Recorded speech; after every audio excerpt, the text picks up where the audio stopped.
Hello, Internet, and welcome back to unnamed series of Internet hubris.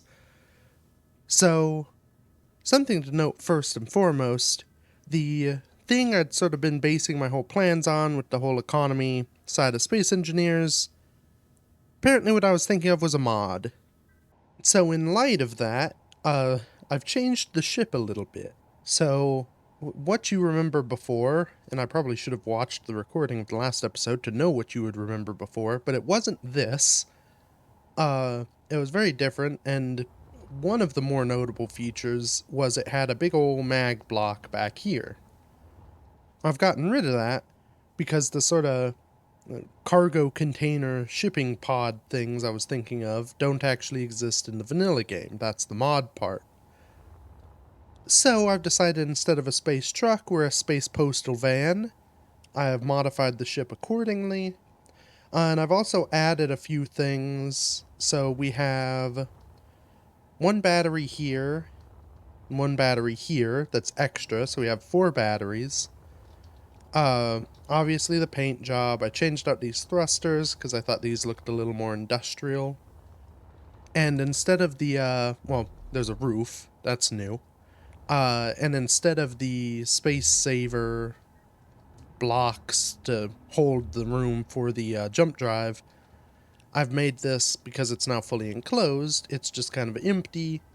I do have this basic assembler in here so I could build those batteries we saw. I may keep that around because it does come in some handiness. But yeah, also a little mag block because we do still need to lock down to things. And a connector because, again, connecting. So yeah, this is our vessel. We're going to use it to traverse the skies. And the gist of the plan is still the same, in that my next step is to probably... there's Mars. Probably head to Mars's moon, see if I can't find some space-based trade stations over there, and then do the economy thing. It's my goal, and I'll need to I'll have to find a place that I can do this, but I want to buy the smallest ship or the cheapest ship I can with a jump drive, so I can steal the jump drive, put it into my postal van, and then I can jump around. So my goal, now that this is built, I don't want to do any more mining or traditional resource gathering, unless it's for a job. So with that declaration, first thing I'm going to do is some more resource gathering. Because I don't actually have any of this ice yet, we are going to want some so I can, breathe. And it will be interesting to see. The batteries will hopefully provide me enough power that I can use a jump drive. There's another ice block. There it is. I do have a hydrogen engine on board, which will also need ice. So that should be able to help charge up a jump drive if need be. But it's just the one engine, it's going to be slow, and it's going to use a lot of ice, especially because I don't have a dedicated hydrogen tank. I doubt the ice I'm getting here will make it that far. It's probably going to all become air before then. But it is something I'm going to have to be aware of. Even though my eventual plan is to have jump capability, I may not have much jump capability. Now, at some point, I may be able to find, I guess, if I buy a ship with a jump drive, it's possible it'll come with a reactor, and then I'll also steal the reactor. And hopefully I can then afford fuel for it. But, for now, this, I don't know, it might work, and that's kind of part of this whole, the sort of B-plot of this series, is seeing if I can actually do, can I play the game without mining, ignoring this initial mining.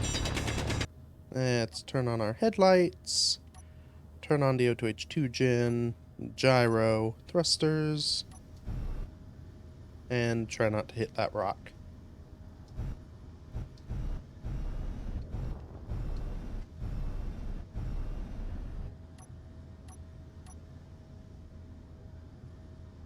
Alright.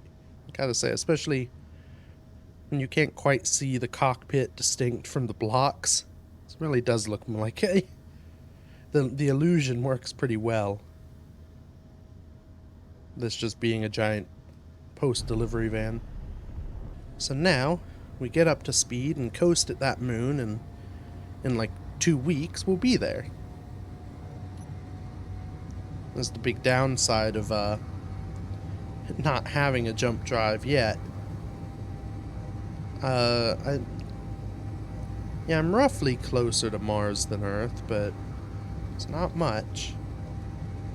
Oh, you know, that's something. Ooh, that's something we need on board. Oh, I should also mention, again, I had oxygen, but apparently you can't just live in a cockpit. So, all my stuff is gone. You know, I didn't need bottles anyway. What I do need, though, is tail lights. Don't want to get pulled over. Now, we should be safety compliant. I can't get in over there. Ooh, it's really weird. Part of it might be lag, but I think part of it's... No, I think it's actually all lag that was making me judder there. Lag is weird. Guess maybe I could do with a light in here, too. Actually...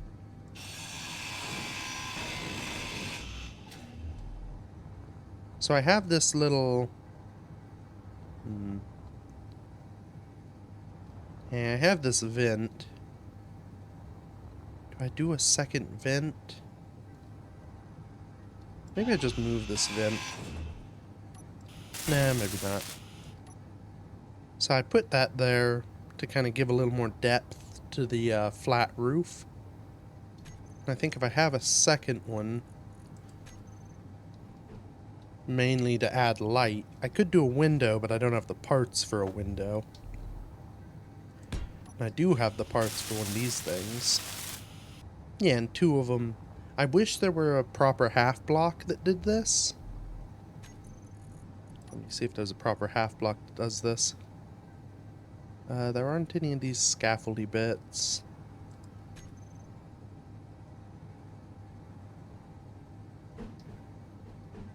Yeah, that doesn't quite do it right. Yeah, I think this is the best I've got for sort of pass-through vent. I wish it were more flush to the surface, but it'll work for now. And it means we have technically a little light in here, or at least the capability of some. Yes, the bright side of this travel is I'll get charged up a little bit. Thank God I'm not going all the way to the alien planet. Or Triton. Where's Pertram? That might be it. That might be an asteroid down there.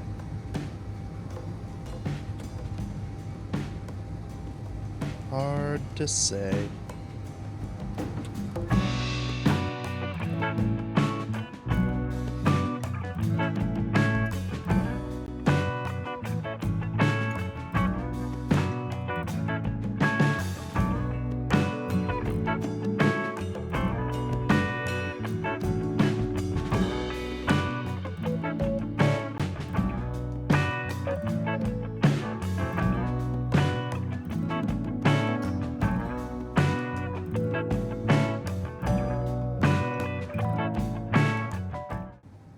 So I did just have a thought.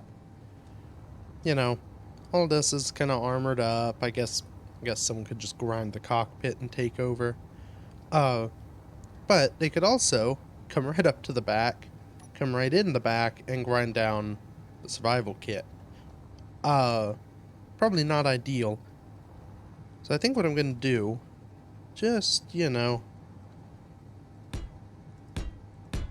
so that there's some protection for the moment. Actually,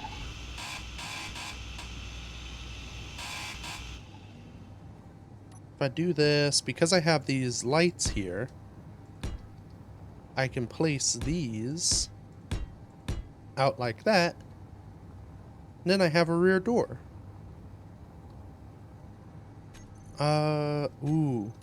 Actually, hold on. If I use the corrugated, yes, I can make it look like one of those little roll-up slidey doors. So then it makes sense that it's back here. I think this style of mail truck has those. Also, I don't have the steel for it. To production. I hope I have the iron. I do not. To unproduction. So if we look, I have a bunch of small steel tubes and a bunch of interior plate. So if I just, maybe, yeah, we'll deconstruct most of those.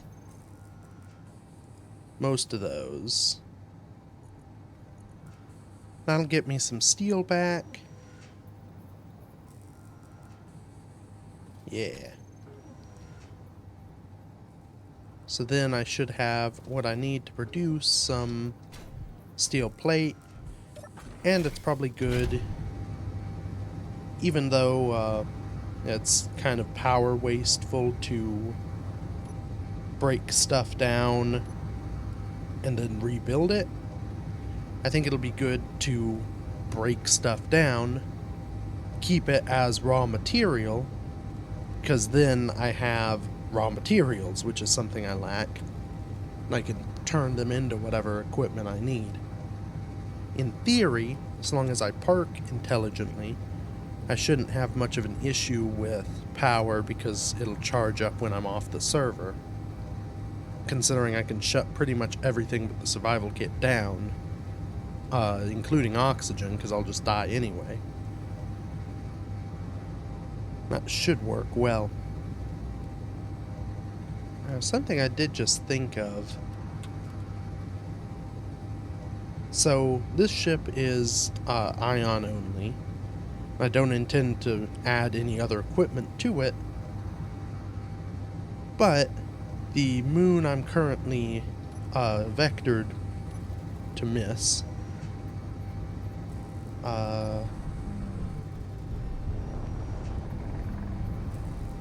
There we go. The moon of Europa is, one, a big ice ball, which would be handy, but it also has an atmosphere, which may not be scientifically accurate, but it's engineeringly accurate. It means that my ion thrusters are not going to work there. I believe I've tested that, well, I don't know when these will go up in relation to episodes of Signal Chasers, but in Signal Chasers I have determined that on Europa ion thrusters don't work, whereas on the moon they do. The Earth moon. So, if I want to try and land on the surface, which I may have to do for trade stations, I may have to find some spots to fit some atmo thrust, which means I need the parts for atmo thrust, which I doubt I have. It sort of works. It's not a perfect illusion, but doesn't have to be perfect. Alright.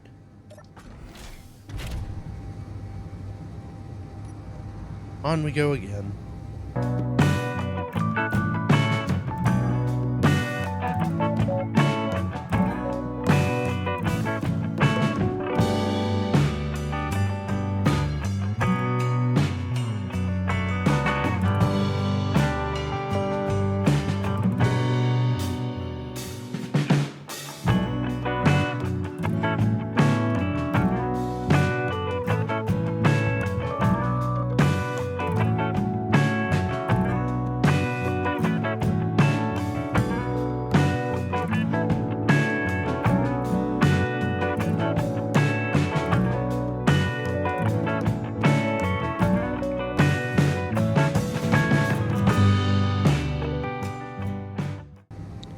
So as we're getting closer here, I've determined something.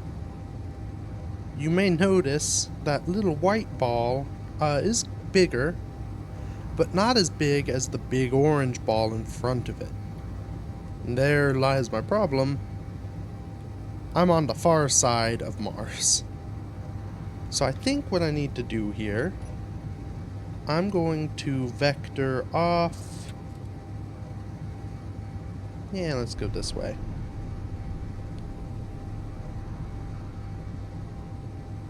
This should help me miss Mars. I'm flying very much as a traditional rocket at the moment, with just one direction of thrust. And I'm sort of using the targety ball down in the lower right there to judge. You can see that crosshair kind of moving. That crosshair shows the direction of travel you're in relation to the cockpit. So if I turn back towards my destination, you can see my actual trajectory is up and to the left. I can actually probably use these to make it more 45-degree, using my lifting thrust for those who can't see through a ship. I am moving now mostly sideways, using those rocks as a judge. I probably need to do this for a while because I don't want to end up in the Martian gravity well as I try and get through to the moon. That would probably end badly. Alright, I guess we do this for a while.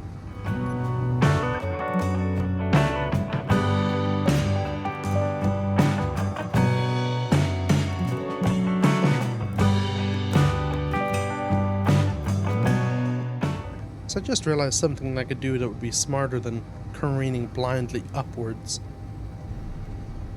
If I just thrust forward again, pointed, above and away, I should be able to have a trajectory that's still mostly towards my destination, just missing the giant crushing death in the middle. Burn until we get there.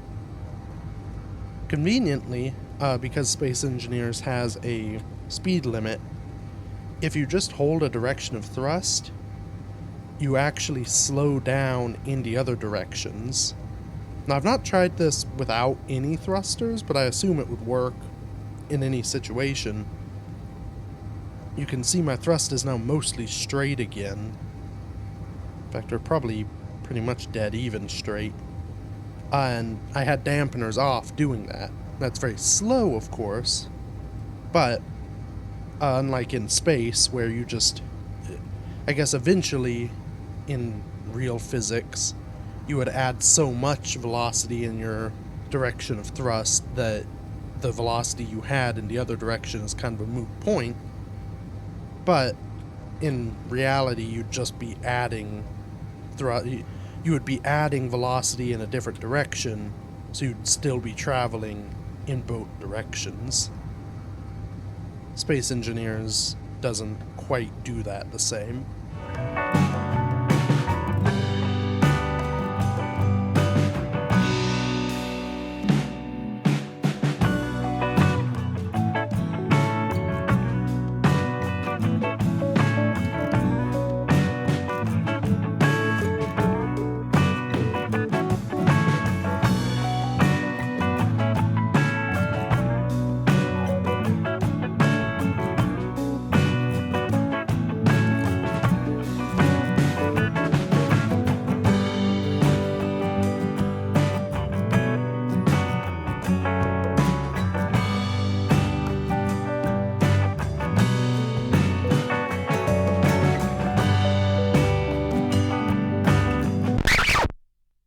Huh.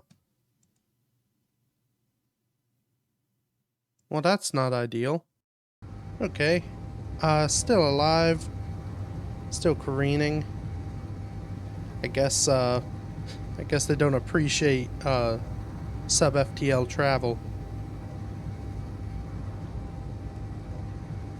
Oh. I wonder. I won't be able to see the chat log. So, I am flying through a good chunk of space, spawning a bunch of asteroids. I wonder if that's slowing the server down for people. Well, that would suck. Well, we're a good bit closer.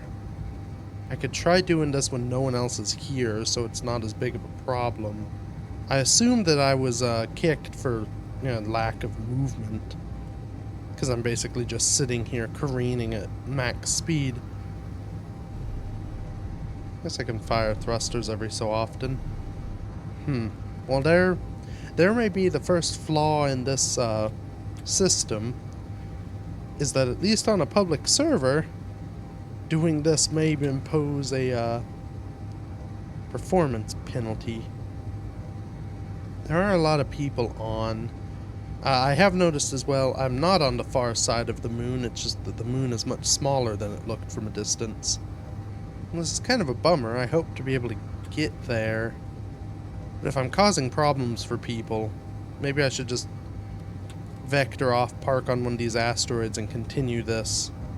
Basically monitor the server and see when people aren't here.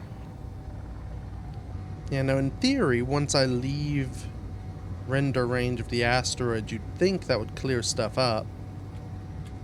But that's assuming that things are optimized well, and that's a pretty big assumption sometimes. So we'll kind of vector just off of this asteroid as we get closer. I mean, we're a good chunk closer to where we were. I should have kept that GPS to know how far we traveled. I did delete it. Oh good, and there's a crater I can hide in. Now it is interesting, it said kicked by owner.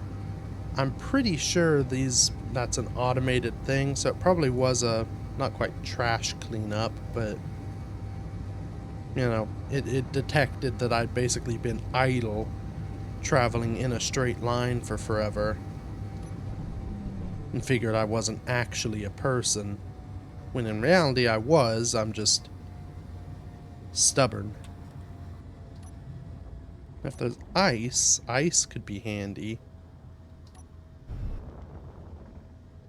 Though my guess, that whitish spot may just be rock, and actually that shiny spot might be ice.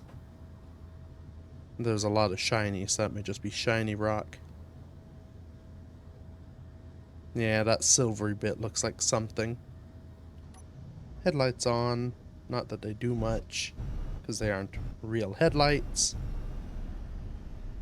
But they look the part.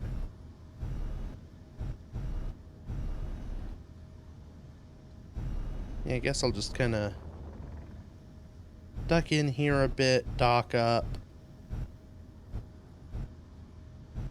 Like so. I'll just take a quick peek around. This is probably only a partial episode. Hey, plenty of air.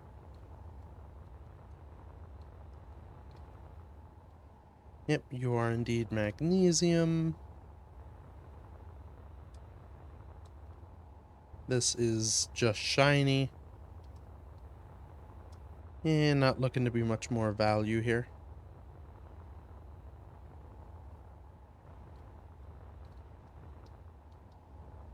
Yeah, well. We made it a fair way. What am I doing? This is probably just going to be a cut into another episode. I'll be back when things are less, when there are less people to complain.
So I've been recording time lapse for this. I didn't actually plan on doing any recording or speak voicing.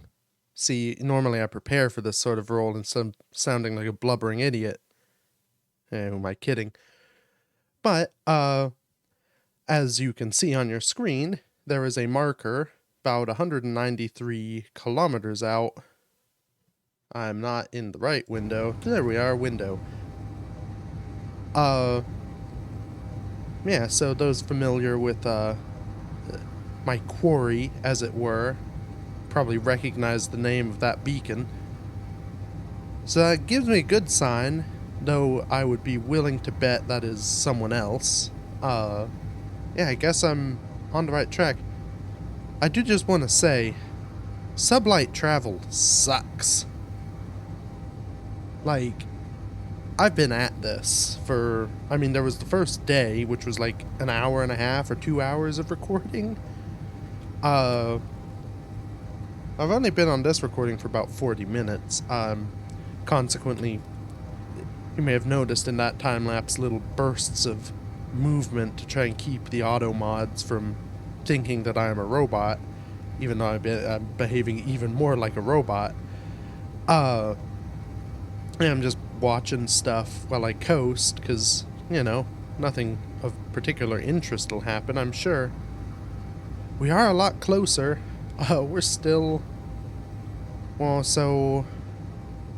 Let's see, in 5 minutes I've gone about 28 kilometers. We're 180-ish kilometers from what I assume is orbit of the ice moon. I don't know if that person is at a station or if they're just kind of parked somewhere. We may go give it a poke, maybe a distant poke.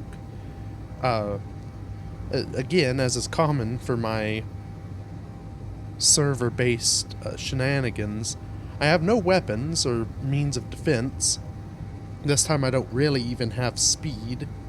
So I guess we'll just, you know, the best thing I can do is park far away and throw a corpse at it. Now do I... Yeah, I think I'm gonna get back to cruising. Get our speed back up. Just because we're still a fair ways away.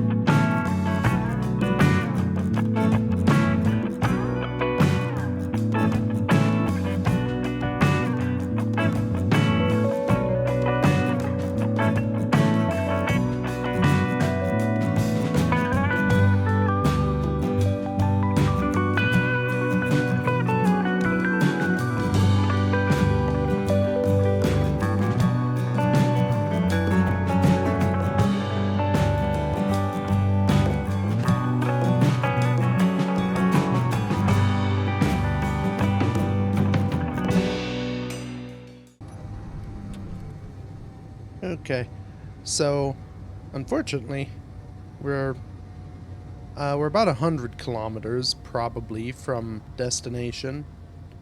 I'm now much further from that asteroid than I was hoping to be. I'm out of time to record this, so to this asteroid we go. Dock up again. Note this is a second day of recording, so third day is a charm. Though I didn't get kicked from the server and no one's complaining about lag, so I did purposefully choose a time when there weren't many people. I should note, in about, a day since I've been here, I think a day, the batteries, I mean, when I was traveling before, I had 18 hours of power. That's with stuff on. Stuff turned off, I had about like 27, I think, hours of power. So, batteries are doing good. I'm not particularly worried about no longer existing. Let's turn on our useless headlights to maybe see what's going on in this dark abyss. Oh. The answer is not much because it is an abyss. Let's go up to this hole. It's very important choosing parking spots so that you don't get your very valuable mail delivery stolen. Yeah, mostly in the rock, so they'll only be findable from run direction and or when someone detects me with their targeting computers. Everything off, we're locked down. Make sure I don't have anything in my inventory. And stand out here and accept my fate.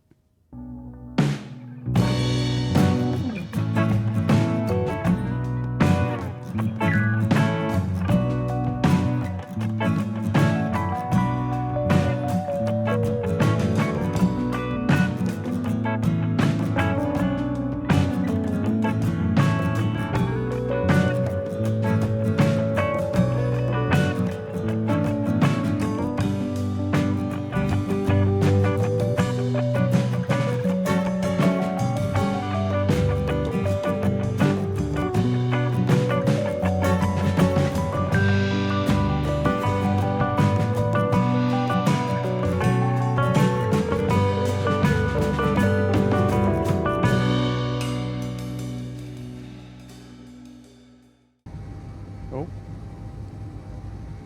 Okay. I've discovered Clang shipbuilders. I don't know where they are. Oh! Okay, it's at that booze bus beacon. Oh. There we go. Dampeners on, please. There was a whole lot of streaming.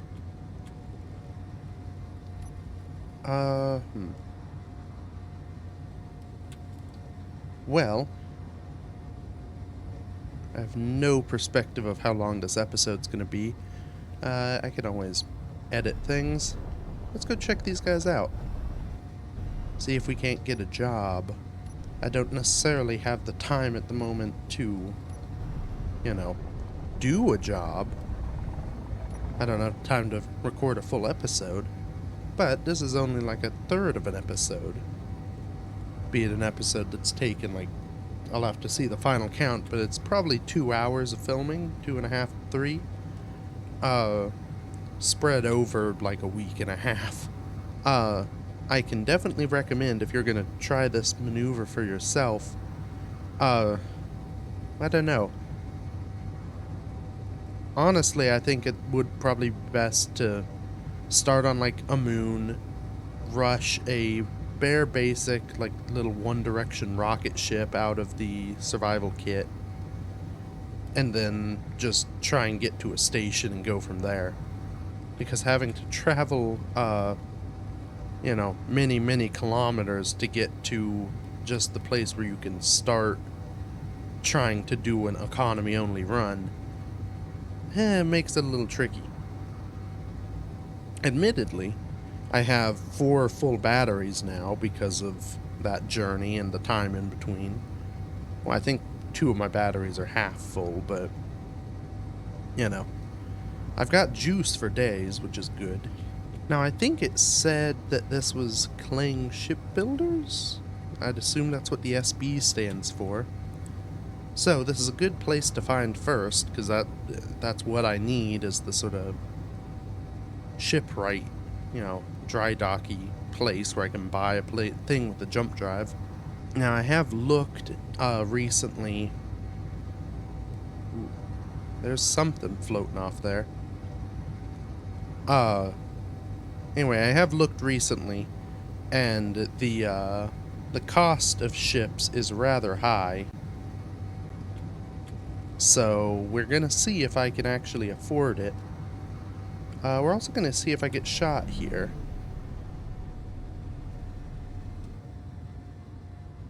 Okay. Now I'm within weapon range. I'd assume, given the grander context with which I'm filming this in, most of this stuff is probably not going to be threatening. Because, similar to...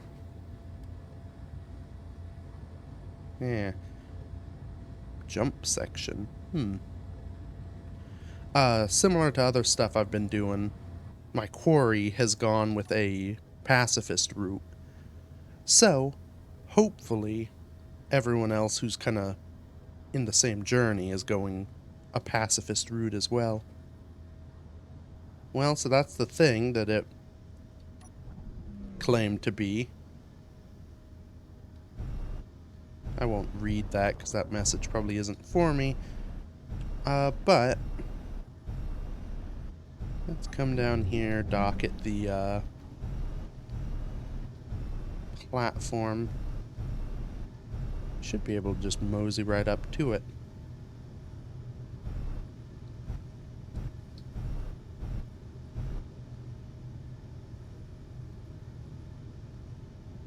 Probably good enough. Ah, it was not good enough. Okay. Let's see. Oh, gee. Why am I... I think gravity may be weird here. Yeah, it's kind of interesting to be on a server that's so full of stuff. I'm used to a server that is very much, you know, people generally stay hidden away unless they happen to be there at that moment. So I guess first, yes, this is a shipwright. I've looked at these. The prices aren't great.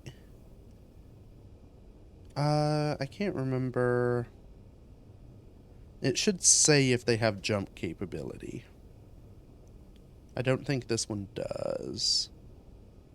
So I basically just need to find the cheapest ship with a jump drive that I can buy and steal the jump drive from. That doesn't list anything. That's small grid. That's a survival pod. Small grid, small grid. That does not have a jump drive. Alright, so it's probably going to be one of these two. That one doesn't list a jump drive. That one I can see it. Okay.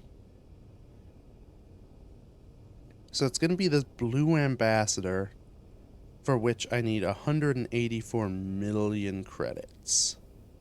Hoocha. And buy zone chips. That's not helpful here.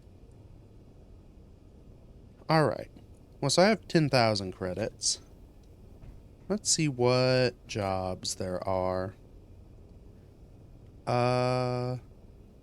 That's interesting.